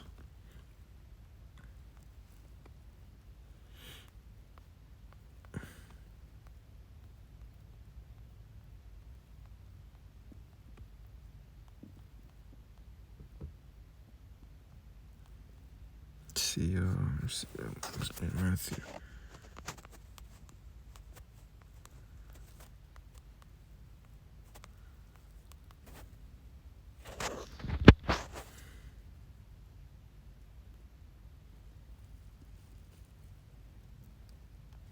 All right, Khan.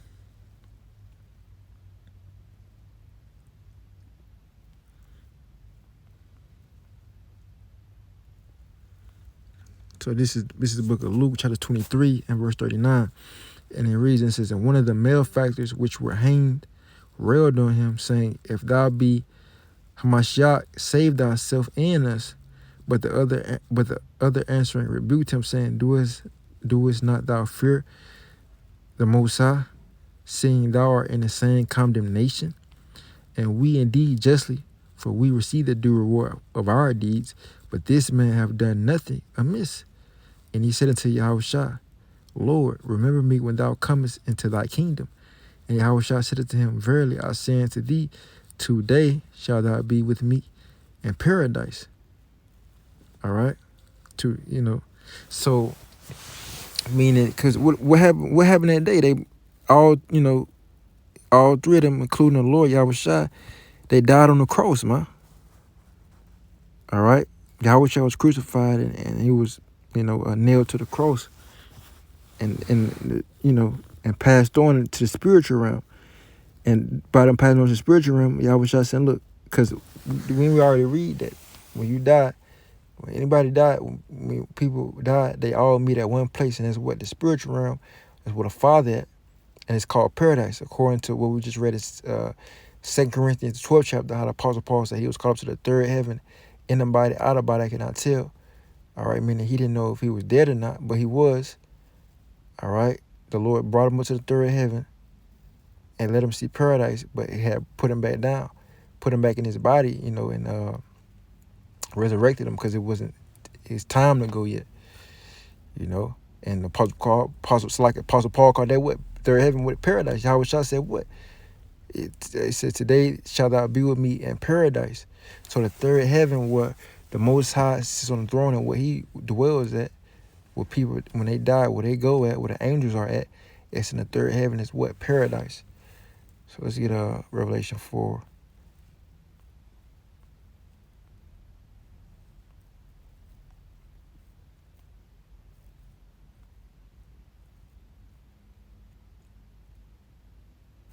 All right, this is the book of Revelation, chapter 4. This is the book of Revelation, chapter 4, and verse 1. It says, After this I looked, and behold, a door was open in heaven, and the first voice which I heard was as it were of a trumpet talking with me, and which said, Come up hither, and I will shew thee things which must be hereafter. And immediately I was in spirit, and behold, a throne was set in heaven, and one sat on the throne. So showing you, I'm not making nothing up. There's a throne in heaven. The Most High sits on the throne in heaven, man. Third heaven, paradise. And he that sat was to look upon like a jasper and a sardine stone. And there was a rainbow round about the throne, in sight like unto an emerald. And round about the throne were 24 elders. And upon the seats I saw 24 elders sitting, clothed in white raiment, and they had on their heads crowns of gold. And out of the throne proceeded lightnings and thunderings and voices, and there were 7 lamps of fire burning before the throne, which are the 7 spirits of God. All right, verse 6, and before the throne there was a sea of glass like unto crystal, and in the midst of the throne and round about the throne were 4 beasts full of eyes before and behind. Right, so this is Pretty much John revelated seeing what the third heaven entails and where the Most High, where he sits at and what's around him, and particularly up close and personal, man. All right, showing you, this is the third heaven. This is the paradise. This is the spiritual realm where the Most High, the Father, spirits dwells at, and the rest of the angels and the spirits that have passed on. Now, let's talk about hell. All right, the condition of hell, man. All right, this is Psalms.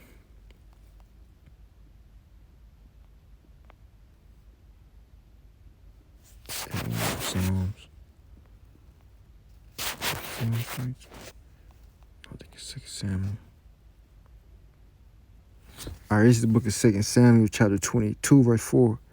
It says, I will call on the Lord Yahweh, who is worthy to be praised. So shall I be saved from my enemies.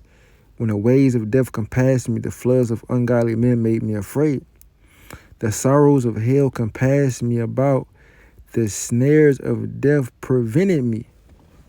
Right? And my distress, I called upon the Lord Yahweh and cried to my power. And he did hear my voice out of his temple. And my cry did enter into his ears. So David is saying right here that the sorrows of hell compass him about. So what is it talking about? Is it talking about literally another dimension of hell, him about to go to, compassing him about, circling him, surrounding him? No, it's talking about, tribulations, a trying time, a dying, a desperate time, huh? It says the snares of death prevented him. Because hell and death is pretty much synonymous. It's pretty much the same word. It's interchangeable. All right, because hell is likened to what? The grave, the pit, death. Or hell is likened to what? A low state. When you dead, what? You in a low state. Or when you in hell, you catching a fiery trial, trials and tribulations, desperate times, man. All right. Let's get another one. I know I had some other ones.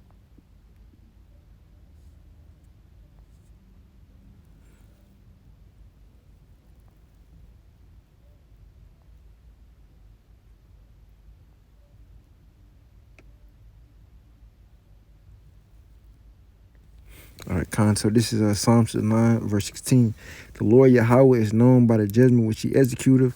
The wicked is snared in the work of his own hands.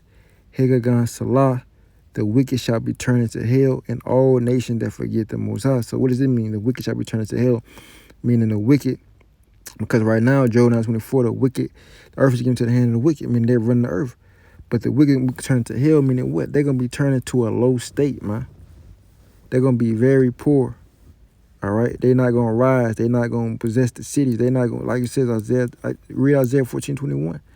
Prepare slaughter for his children for the iniquity of their fathers, so they do not rise or fill the lands or possess the cities. So they do not prosper, man. They're gonna be poor in a low state, lowly, very low. All right, they're gonna be they're gonna be want to be dead, man. All right, they're gonna be afflicted. They're not going to be prospering, man. They're going to be troubled. The wicked shall be turned into hell, man. What else? All right, just like in Isaiah 14, it's saying the same thing. Book of Isaiah 14 and verse 15, it says, yet thou shalt be brought down to hell to the sides of the pit. They that see thee shall nearly look upon thee, consider thee, saying, is this the man that made the earth to tremble, that did shake kingdoms? All right, that made the world as a wilderness and destroyed the cities thereof, that opened out the house of its prisoners. All the kings of the nations, even all of them lie in glory, every one of his own house. But thou art cast off out of thy grave like an abominable branch, and as the raiment of those that are slain, thrust through with a sword, that go down to the stones of the pit, as a carcass trod on the feet. So Esau is going to be cast down to hell, meaning he's going to be the lowest scum of the earth that he is. All right, in physical form and fruition, man. He's going to be literally living that out. He's going to be lower than the cockroaches in the kingdom of heaven, man. He's going to be in hell. He's literally going to be in hell.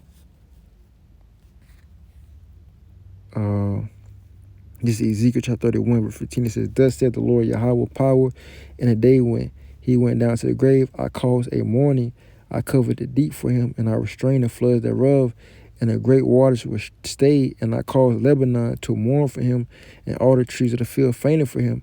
I made the nations to shake at the sound of his fall, when I cast him down to hell. Check this out. It says, I made the nations to shake at the sound of his fall. So Esau's, he gonna fall, man. Fall from what? Fall from his power, when I cast him down to hell with them that descend into the pit.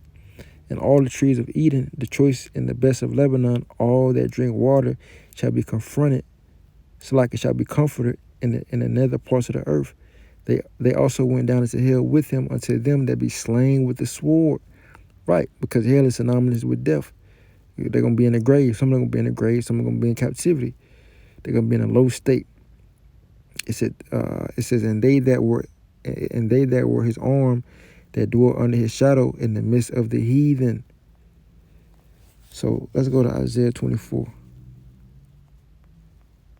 All right, Isaiah chapter 24 and verse 21. It says, and it shall come to pass in that day that the Lord Yahweh shall punish the hosts of the high ones, right, that are on high, and the kings of the earth upon the earth, and they shall be gathered together as prisoners are gathered in the pit. You see that? And shall be shut up in the prison, and after many days they be visited. Right, so they're going to be cast down to hell. They're going to be cast down to the pit in captivity and slavery into a low state. They're going to go from a king to an international banking family running the earth, a high illuministic one, a high Luciferian, a high wicked one on the earth, to a lowly servant, a lowly peasant. And that got to be hell for these Illuminati elite members, man.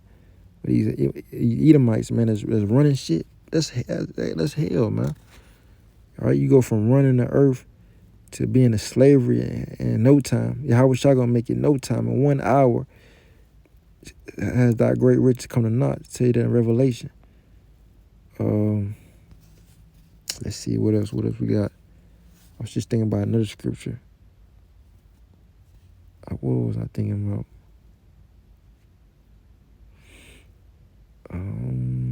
Come. All right, this is Proverbs chapter 5, verse 3. It says, for the lips of a strange woman drop as a honeycomb, and her mouth is smoother than oil, but her end is, check this out, but her end is bitter as wormwood, sharp as a two-edged sword. Her feet go down to death. Her steps take hold on hell. All right, so hell is talking about death, man, the grave. All right, let's go to Proverbs 7. This is the book of Proverbs chapter 7, verse 26. It says, for she have cast down many wounded, yea, many strong men have been slain by her. Right, put to death. Verse 27, it says, her house is the way to hell, because many strong men has been slain by her, right? Put to death. All right, so it says her house is the way to hell, man, the way to the grave. Going down to the chambers of death. What are the chambers of death? The grave, man. So hell is synonymous. Hell is talking about simply the grave, man. All right, or death, or a lowly state. Let's get this. This is the book of Psalms, chapter 16 and verse 10. It says, this is King David speaking. It says, for thou wilt not leave my soul in hell, neither will thou suffer thy Holy One to see corruption. Now, why is King David said, for thou will not leave my soul in hell? So when did King David ever go to hell for the Lord to leave him in hell, man? All right, the scripture said King David was a righteous man, a man after the Lord's own heart. So was King David wicked? I mean, King David, he committed sins, but the Lord forgave him, right? Didn't the Lord forgive him? You know, and didn't take his mercy away from him, and still kept his promises and told him that he gonna have a descendant. You know, his house shall reign forever, man.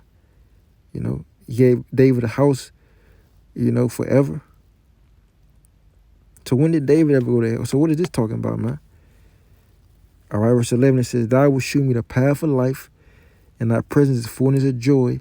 At thy right hand there are pleasures forevermore. Right, so you Christians, can you explain this to me? So when did King David ever go to hell, man? Why did King David go to hell?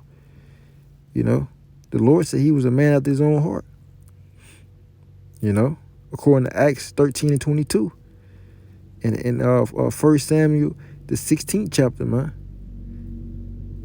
All right. You're gonna find out that the hell this talking about is the grave, and the one that leaving hell is talking about Yahweh Shah. All right. This is David speaking in the spirit, prophesying of what Yahweh Shah was gonna do, meaning Yahweh Shah, his body wasn't gonna be left in a grave more than 3 days for it to be corrupted. The Lord was gonna raise up Yahweh Shah's body, resurrect him, if you will. He wasn't gonna leave him in the grave, or he wasn't gonna leave him in hell, because hell, the hell this talking about is the grave, man. So let's go to Acts. Let's show you this. This is the book of Acts, chapter 2, and verse 24. It says, whom God had raised up, having loosed the pains of death, because it was not possible that he should be holding of it. For David speaketh concerning him, I foresaw the Lord always before my face, for he is on my right hand, that I should not be moved. Therefore did my heart rejoice, and my tongue was glad. Moreover, also my flesh shall rest in hope, because thou wilt not, here's the point, but because thou wilt not leave my soul in hell, neither wilt thou suffer thy Holy One to see corruption. Thou hast made known to me the ways of life. Thou shalt make me full of joy with thy countenance. Men and brethren, let me freely speak unto you of the patriarch David, that he is both dead and buried, and his scepter is with us unto this day. Right? It's talking about what? His body, his bones. All right, because the spirit of David is back, went back to the spirit world, and his body was left to be corrupted and decay in his way, in his tomb, and in his sepulcher. David wasn't resurrected. So that Psalm 16, David wasn't talking about himself, man. All right. And in Acts, the apostles in Acts, they double down and reiterate what Psalm 16 chapter is literally talking about. It's talking about Yahweh Shah. All right. Verse 30, it says, therefore, being a prophet, and knowing that God had sworn with an oath to him, that of the fruit of his loins, right? Remember that promise that the Lord told Nathan to tell David, right? That the fruit of his loins, according to the flesh, he will raise up Hamashiach to sit on his throne. Seeing this before, so like it says, he seeing this before spake of the resurrection of Yahweh Shah, that his soul was not left in hell, right? Neither his flesh did see corruption, right? It says, this Yahweh Shah have Yahweh raised up, wherefore we are all witnesses. So this was the mystery of Psalm 16 chapter, man. David was talking about Yahweh Shah, being raised up, man, not seeing corruption, being in the grave, being in hell, his body being in the grave, being in hell for 3 days and 3 nights, and the Lord raising it up before he could see corruption, man. So he being so basically he was a blameless lamb. All right. The Lord resurrected that lamb and made him a continual sacrifice, and raised him up, quickened him, so it's so much to entail to go in with it. But the point is, all right, hell here is talking about, it's not literally talking about a hell that, it's not talking about Greek mythology, man. It's talking about the grave. Because when you go, all right, let's go in a blue letter. When you go in hell, go to Acts.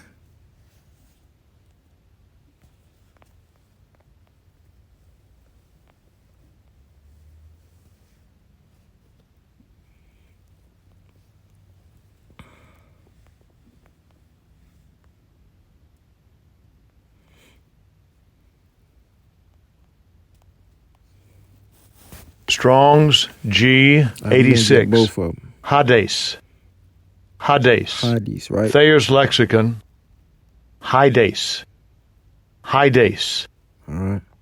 So it says, we're just going to get straight to the point, man. It says the latter use of this word, the grave, right? The grave, death, hell. So hell is talking about what? Death, or what? The grave, man. It says Hades, or the place state of departed souls. All right, I mean it's a place for bodies, the dead bodies, man. The party souls are back in the third heaven, but it says grave hell.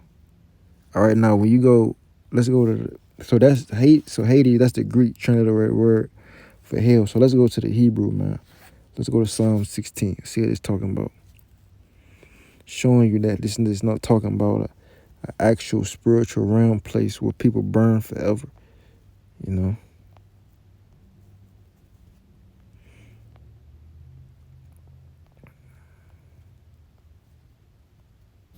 Strong's H, 7585. Sheol, Sheol.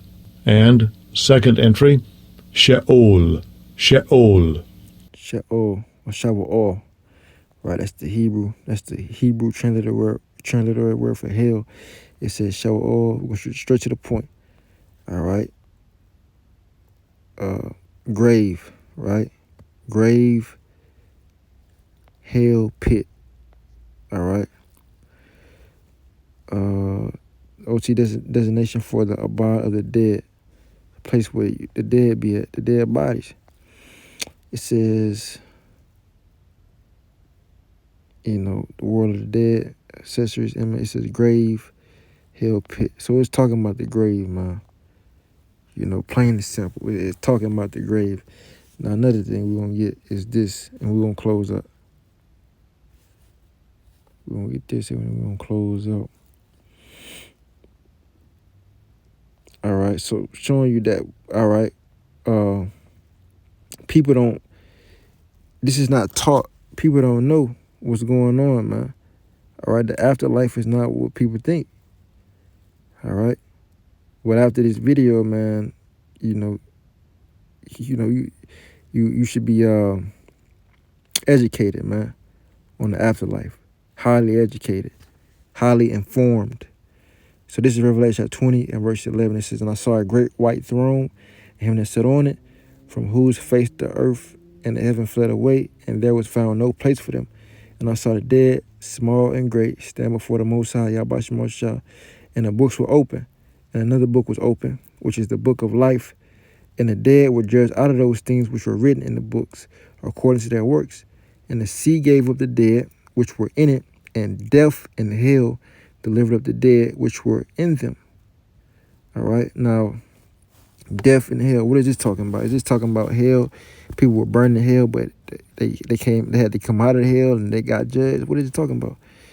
It says, "And the sea gave up the dead which were in it, and death and hell delivered up the dead which were in them, and they were judged every man according to their works." It says, "And death and hell were cast into the lake of fire." Now, hell is supposed to be a burning. Hell is supposed to be the lake of fire. Why is it saying hell was cast into the lake of fire? That makes sense. All right, it says, "And death and hell were cast into the lake of fire." So so basically, this is what it's talking about. Death is talking about the people that are dead. People that it's talking about the resurrection, man. The resurrection of the wicked. All right, and hell is talking about, the lowly state, that low state, man, the pit, the low state of Israel, man. All right, the fiery trial, if you will, because when you read about 1 Corinthians the 15th chapter, it talks about the victory, about what the victory over death and all, different things, man. The victory over corruption. It says, "And death and hell were cast into the lake of fire. This is the second death." Verse 15, it says, whosoever was not found written in the book of life was cast into the lake of fire. Right. And you got to be an Israelite to be written in the book of life, man.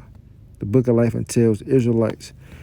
So if you're not an Israelite, you're not written in the book of life, and you on these shores of America, you're going to be cast into the lake of fire, man. The book of life entails the elect, and the rebels and the 2/3 is not going to be written in the book of life. The heathen, they're irrelevant because they're going to be in captivity. The ones on the shores of America, the ones on the shores of America going to be burnt with nuclear thermal fire with the 2/3 and Esau Edom. All right, but yeah, man, these people, they don't know, they have no clue what's going on. of the afterlife, Salakia. They don't have a clue of what's going on in the afterlife, you know. But we do know, all right? We do know.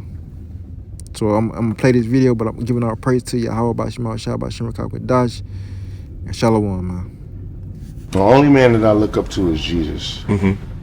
But I'll show you something. Get comfortable. I want to show you something. Okay. That's Kobe. On the neck right here? Yeah. Is that Kobe? Yes, sir. Came to me like in 4 dreams. The last dream, it was really it was real vivid. He said something to me I'm never gonna ever forget. Like, we were having a shooting contest, and Kobe was so good at shooting the ball because he can step into the ball with either foot, left or right. We get to the top of the key. He looked back at me. He said, "Hello. The afterlife ain't what people make it up to be." I woke up. I didn't know how to take that. Like, what do you mean he misses girls? His mission is not done yet. Get it all in now. Right. Because the only man that I look up to is Jesus.